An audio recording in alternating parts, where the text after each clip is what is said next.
बात करने वाले हैं नेशनल क्रेडिट फ्रेमवर्क यानी एनसीआरएफ की। लेकिन सबसे पहले जान लेते हैं कि टॉपिक खबरों में क्यों है। हाल ही में भारत सरकार ने अकादमिक और व्यावसायिक डोमेन के एकीकरण के लिए नेशनल क्रेडिट फ्रेमवर्क यानी एनसीआरएफ के मसौदे को जारी किया।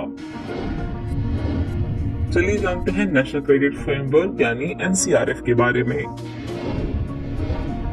ये राष्ट्रीय शिक्षा नीति यानी एनईपी के तहत बहुआयामी व अगली पीढ़ी का उपकरण है। इसका उद्देश्य सामान्य और व्यावसायिक अध्ययन और स्कूल से लेकर उच्च शिक्षा के लिए एक एकीकृत क्रेडिट का संचय और उसका हस्तांतरण तैयार करना है। यह जुलाई 2021 में अधिसूचित विश्वविद्यालय अनुदान आयोग उच्च शिक्षा में एकेडमिक बैंक ऑफ क्रेडिट्स की स्थापना और संचालन विनियमों के तहत तैयार किया गया है। वर्तमान में देश में नियमित स्कूली शिक्षा के लिए कोई स्थापित क्रेडिट तंत्र नहीं है।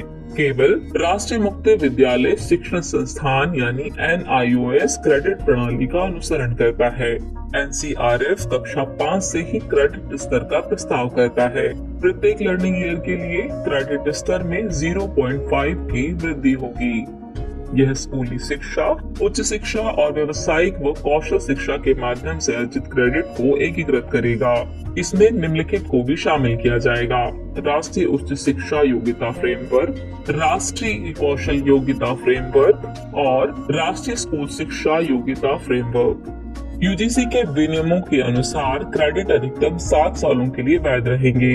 एक आधार सक्षम छात्र पंजीकरण अभियान चलाने की योजना भी है, जिसमें छात्रों का पंजीकरण किया जाएगा। चलिए जानते हैं एकेडमिक बैंक ऑफ क्रेडिट्स यानी एबीसी के बारे में। छात्रों के पंजीकरण के बाद एकेडमिक बैंक ऑफ क्रेडिट यानी एबीसी में खाता खोला जाएगा, जहां क्रेडिट जमा किया जाता है। उन खातों में डिग्री और क्रेडिट दोनों को जमा किया जाएगा। डिजी लॉकर की तर्ज पर यहां नॉलेज लॉकर भी होगा।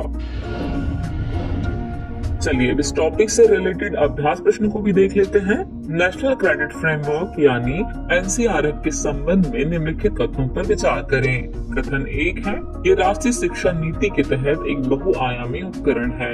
कथन 2 है, वर्तमान में केवल राष्ट्रीय मुक्त विद्यालय शिक्षण संस्थान ही क्रेडिट प्रणाली का अनुसरण करता है।